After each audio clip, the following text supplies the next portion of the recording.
Last class में हम लोगों ने हेनरीज लॉ के बारे में बात की थी और हेनरीज लॉ के अंदर हमने पढ़ा था कि किस तरीके से मान लो कि हमारे पास सर्टेन अमाउंट ऑफ लिक्विड है, ठीक है, और ये जो लिक्विड है इसके ऊपर कोई गैस है, मान लो ये पानी है, ठीक है ना, वाटर है, किसी भी लेक में वाटर है या किसी बीकर में वाटर है, तो एटमॉस्फेयर प्रेशर की वजह से हमेशा ऊपर गैसेस होती हैं और certain amount of gas dissolve हो जाती है।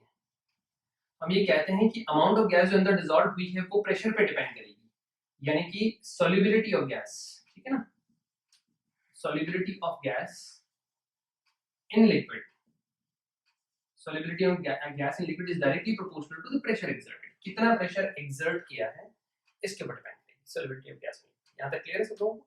अभी मैं समझाऊंगा उसके ऊपर ध्यान देना अच्छे से। देखो क्या हो रहा है कि ये जो गैस है ना, ये अगर हम ऑक्सीजन ले लें और अगर ये जो लिक्विड है, ठीक है ना, अगर वो ब्लड ले लें या ये जो गैस है वो कार्बन डाइऑक्साइड ले लें और अगर ये जो लिक्विड है वो कोल्ड ड्रिंक ले लें कोई भी, तो यानी कि हेनरीज लॉ जो है वो उन जगहों पर भी अप्लाई होता है ब्लड में। तो हम एप्लीकेशंस पढ़ रहे हैं, तो देखो एप्लीकेशंस कैसे देखी जाती है। एप्लीकेशंस, तो एप्लीकेशन में सबसे पहली एप्लीकेशन है in production of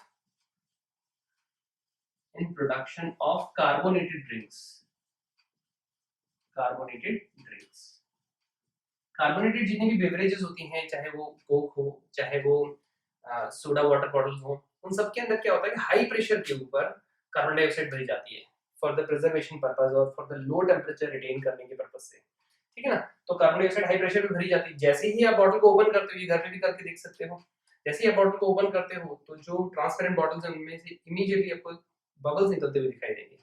soda water bottle को एकदम से ओपन करोगे, आप कई बार पार्टी बर्थडे पार्टीज वगैरह में करते हो ऐसा कि उसको एकदम से शेक करते हो बहुत ज्यादा, एकदम से जैसे ही आप कैप खोलते हो तो इमीडिएटली क्या होता है कि वो तेज प्रेशर से बाहर आते हैं, बिकॉज आपने काइनेटिक एनर्जी इंट्रोड्यूस कर दी मॉलिक्यूल के अंदर और वो सारी की सारी एनर्जी जो है वो उन डिसॉल्व्ड कार्बन डाइऑक्साइड के अंदर जाके और वो एक्यूमुलेट होकर वो बाहर निकलना चाह रहे हैं बिकॉज एनर्जी इंट्रोड्यूस कर दी गई है। अगर नॉर्मली बॉटल पड़ी हुई है या बड़े मतलब बिना एनर्जी इंट्रोड्यूस किए, बिना उसको शेक किए अगर उसको प्यार से खोलेंगे तो उतना ज्यादा बाहर नहीं आएगा जितना ज्यादा कार्बन डाइऑक्साइड बाहर आएगा। इनफैक्ट कार्बन डाइऑक्साइड इतनी तेजी से बाहर आएगा जब आप उसको शेक करके ओपन करोगे, इतनी तेजी से बाहर आएगा कि अंदर का लिक्विड भी बाहर आ जाएगा उसके साथ। यानी कि सोचो कितनी ज्यादा अमाउंट में कार्बन डाइऑक्साइड भरी होती है हाई प्रेशर पे, ठीक है ना। तो ये तो सिंपल एक एग्जांपल दिया है मैंने आप लोगों को। दूसरा एग्जांपल होता है in the functioning of lungs. Functioning of lungs, lungs की फंक्शनिंग कैसे होती है? देखो लंग्स के एक साइड में ये बायो वाले जो बच्चे हैं वो सारे के सारे बायो में पढ़ेंगे, लेकिन जो मैथ्स वाले बच्चे हैं उनको जनरल इन्फॉर्मेशन होनी चाहिए। और केमिस्ट्री पॉइंट ऑफ व्यू से एक छोटा सा पॉइंट है एनसीईआरटी में दिया हुआ है, तो उसको कवर अप करते हैं कि हमारा ब्लड जो है वो ये है लिक्विड और हम जो एयर इनहेल कर रहे हैं वो है गैस। तो एयर में से ऑक्सीजन हमारे ब्लड में डिसॉल्व हो जाती है। तो डिसॉल्व कैसे होती है? जब हम इनहेल करते हैं तो लंग्स के एक साइड में पार्शियल प्रेशर जो है वो कम होता है, दूसरे पार्ट में पार्शियल प्रेशर ज्यादा होता है। मतलब ब्लड के अंदर ऑक्सीजन कम होती है और जैसे ही हम इनहेल करते हैं तो लंग्स प्रेशर क्रिएट करते हैं जिससे ऑक्सीजन ब्लड में ज्यादा डिसॉल्व हो जाती है। जब ऑक्सीजन ब्लड में ज्यादा डिसॉल्व हो जाती है तो ब्लड बिकम्स ऑक्सीजनेटेड। तो जो ऑक्सीजनेटेड ब्लड है वो बेसिकली ऑक्सी हीमोग्लोबिन कंपाउंड बनाता है एंड दैट हेल्प्स इन हमारी जितनी भी मेटाबॉलिक एक्टिविटी है उसके अंदर, राइट। तो अगर हम लोग बात करें फंक्शनिंग ऑफ लंग्स में, तो गाइस मैं आप लोगों को एक्सप्लेनेशन ऑफ बेंड्स पढ़ा रहा था। एक्सप्लेनेशन ऑफ बेंड बेसिकली एक मेडिकल कंडीशन होती है जिसमें क्या होता है कि जब डीप सी डाइवर जो है ना वो ओशन के अंदर डाइव करते हैं deep under the sea, right. तो डाइविंग के दौरान क्या होता है कि जैसे जैसे हम डेप्थ में जाते हैं तो वहाँ प्रेशर बहुत ज्यादा हाई होता है। अब डेप्थ में जाते प्रेशर हाई होता है तो एयर जो मिक्सचर वो ले जाते हैं, एयर फिल करके ले जाते थे यूजुअली पहले, तो जो मिक्सचर ले गए वो मिक्सचर अंदर जाके बहुत हाई प्रेशर पे ब्लड में डिसॉल्व होता है। देखो हम नॉर्मल कंडीशन में अर्थ की सरफेस के ऊपर है तो हम 1 एटमॉस्फेरिक मान के चलते हैं कि इस पर्टिकुलर प्रेशर के ऊपर है हम, लेकिन जैसे ही हम क्या करते हैं कि बहुत ज्यादा अंडर द सी नीचे की तरफ जाते हैं तो प्रेशर हाई होता है और एटमॉस्फेरिक लेवल से अगर हम बहुत ऊपर हाइट पे जाते हैं तो प्रेशर कम होता है। तो हाइट पे जाएंगे तो भी मेडिकल कंडीशन अराइज होगी, उसको एनोक्सिया बोलते हैं।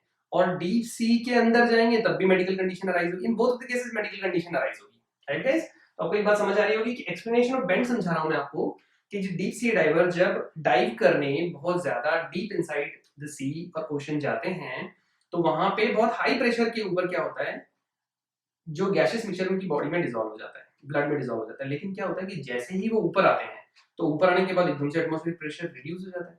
एटमॉस्फेरिक प्रेशर रिड्यूस होने की वजह से क्या होता है कि वो रिड्यूस्ड प्रेशर पे जो घुली हुई गैसेस हैं वो तेजी से बाहर आती हैं और बबल्स की फॉर्म में ब्लड में से बबल्स बाहर आते हैं। जब ब्लड में से बबल्स बाहर आते हैं तो इसका सिंपल सा मतलब है कि वो बबल्स जो है वो बेसिकली अगर नाइट्रोजन के बबल है तो एक एक्सट्रीम मेडिकल कंडीशन क्रिएट करती हैं जिससे जो फेटल होती है बेसिकली। तो उस पर्टिकुलर एक्सट्रीम वो ब्लड में नाइट्रोजन का बबल आउट होना is basically known as bends. मेरे ख्याल से आपको बात समझ आई होगी। हमने बात की किसके बारे में, हमने बेंड्स के बारे में बात की, ठीक है ना।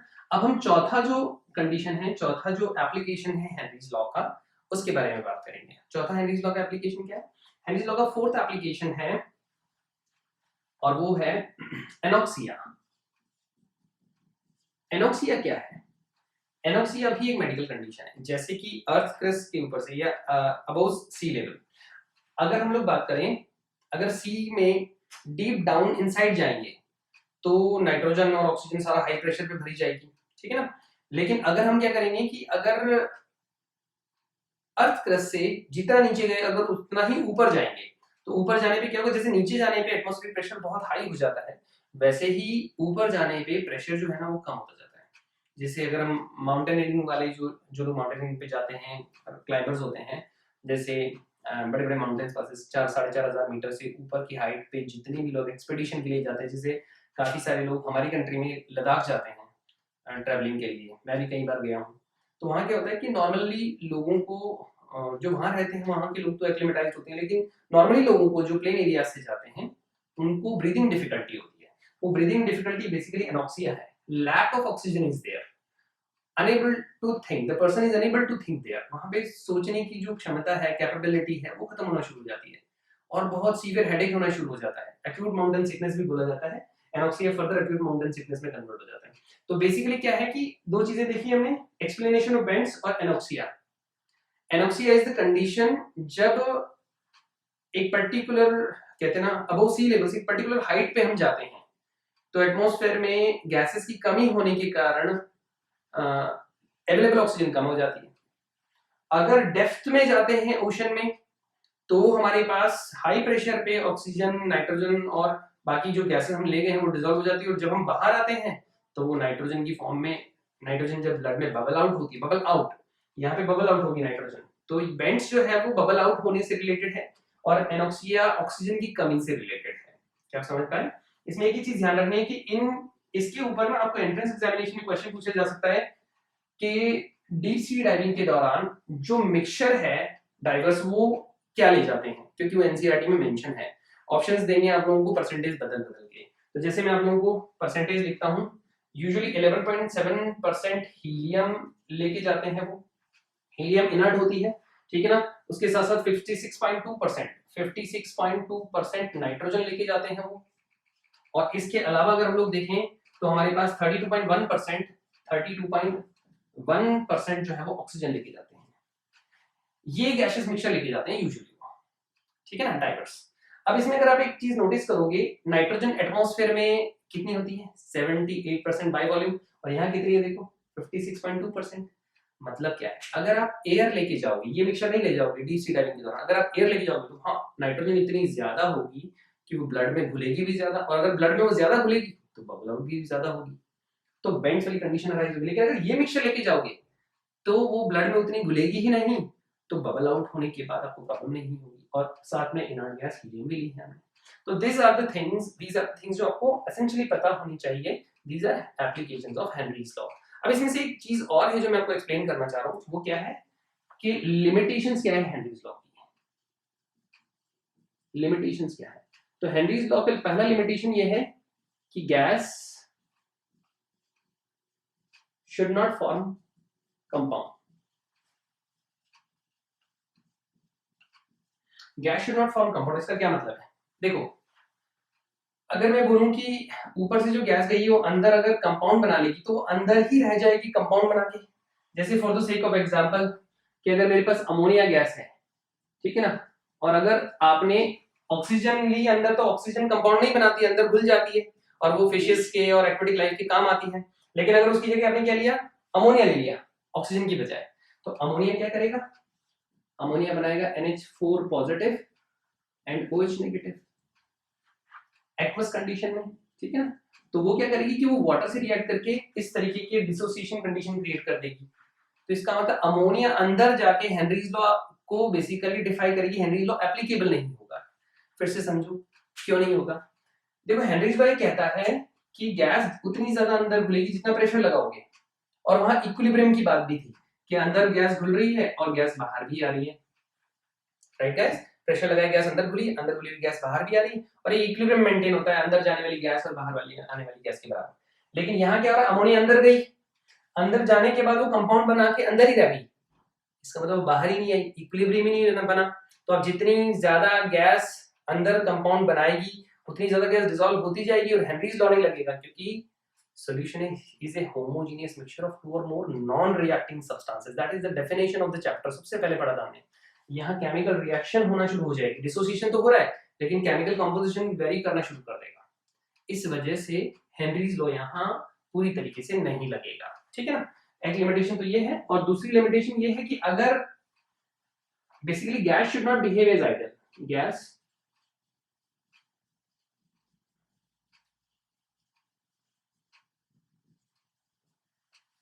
मतलब ये थोड़ा कंफ्यूजिंग स्टेटमेंट है, gas should not behave as ideal. मैं समझा देता हूँ। जितने भी एक्सपेरिमेंट हैं वो आइडल गैस को मान के किए जाते हैं, ठीक है ना। ऐसा माना जाता है कि गैस इज आइडल, ठीक है ना। जितने भी एक्सपेरिमेंट किए जाते हैं आइडल गैस, जैसे पिस्टन के अंदर बर्निंग ऑफ गैसोलीन है, या वर्क डन के जितने भी एक्सप्रेशन किए जाते हैं, तो हेनरीज लॉ भी ये अज्यूम करके करें कि भाई गैस इज आइडल। अगर आइडल गैस होगी तो हमारे लिए बहुत अच्छा रहेगा, वो अंदर घुलेगी और वापस बाहर आ जाएगी, कंपाउंड फॉर्मेशन नहीं होगा। लेकिन क्या हमेशा हम आइडल कंडीशन से डील करते हैं, रियल वर्ल्ड में तो नहीं करते डील। तो बेसिकली क्या होगा कि हेनरी जब गैस आइडल है तो आइडल गैस यूजुअली होती है जब प्रेशर लो हो। आपने पढ़ा होगा स्टेट्स ऑफ मैटर के अंदर कि प्रेशर लो होगा तो मॉलिक्यूल दूर दूर होंगे और आइडल तरीके से बिहेव करेंगे। हेनरीज लॉ में हम उसका जस्ट ऑपोजिट काम कर रहे हैं कि प्रेशर इज हाई, हम प्रेशर हाई लगा रहे हैं। तो बेसिकली हाई प्रेशर के ऊपर ना आइडल गैसेस के एनालिसिस नहीं हो पाते, आइडल गैसेस के एनालिसिस लो प्रेशर पे ही हो पाते हैं। तो आपको खाली इतना ध्यान रखना है, ये थोड़ा सा कंफ्यूजिंग है लेकिन कोई बात नहीं, इतना कोई मतलब बहुत इंपॉर्टेंट पार्ट नहीं है, एनसीईआरटी में मेंशन नहीं है। ये दोनों पार्ट एनसीईआरटी में मेंशन नहीं है, मैं सिर्फ आपको नॉलेज के लिए बता रहा हूँ। ये सब कुछ एनसीईआरटी में मेंशन है, तो हमें इसके बारे में इंफॉर्मेशन होनी चाहिए। अब एक चीज और पढ़नी है हमने इसी लेक्चर के अंदर, वो मैं समझा देता हूँ। ये एप्लीकेशंस कंप्लीट हो गए हैं और लिमिटेशंस भी कंप्लीट हो गए हेनरीज लॉ के। अब बच्चों ने एक चीज और पढ़नी है, और वो क्या है, जो नेक्स्ट चीज हमने पढ़नी है वो ये है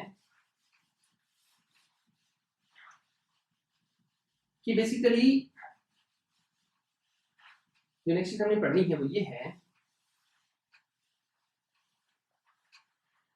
बेसिकली इफेक्ट ऑफ टेम्परेचर क्या होता है। Effect of temperature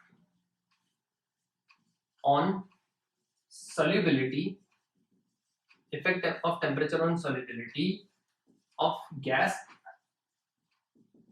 in liquid, effect of temperature on solubility of gas in liquid। Temperature का क्या असर होता है solubility in gas? तो अच्छे से समझो, बहुत इजी है।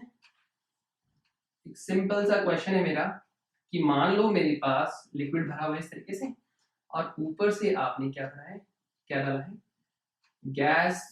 प्रेशर लगा रहे हो गैस के ऊपर, गैस भरी हुई है यहाँ पे, आप प्रेशर लगा रहे हो, ठीक है। प्रेशर लगा तो गैस अंदर घुली, प्रेशर लगा रहे थे हेनरीज लॉ, तो गैस अंदर घुली, सर्टेन अमाउंट ऑफ गैस। अब मान लो घुल के सेटल होगी। अगर आप ये ग्लास ऑफ वाटर भर के टेबल पे रखोगे ना, तो ऐसी सिचुएशन अपने आप आ जाएगी उसके अंदर। एटमॉस्फेयर प्रेशर लगा के certain amount of oxygen dissolve कर देगा अंदर, ठीक है।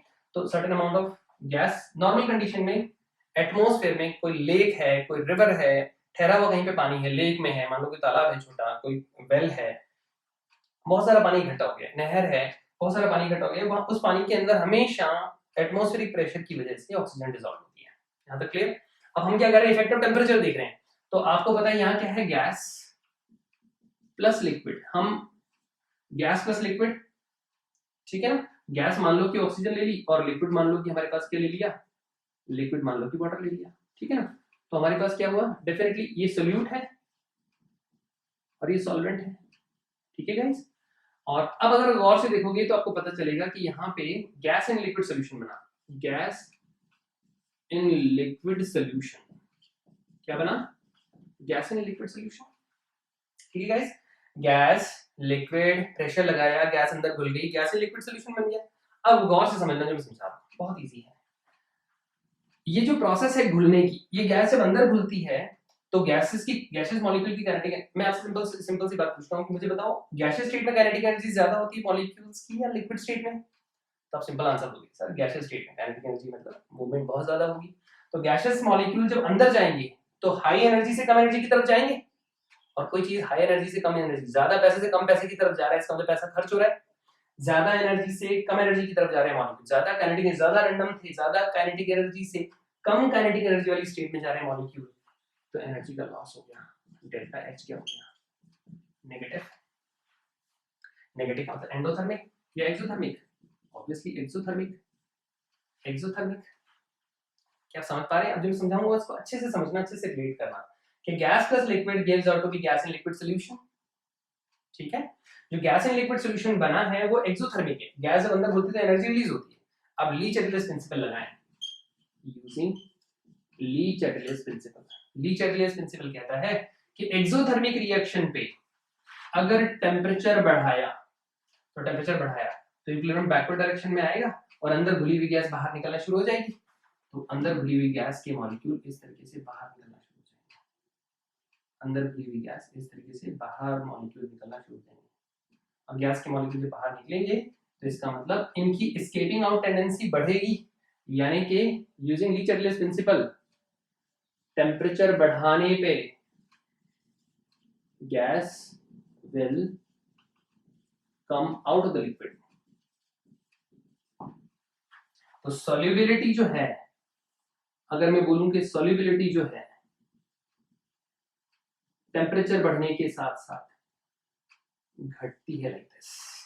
सॉल्युबिलिटी जो है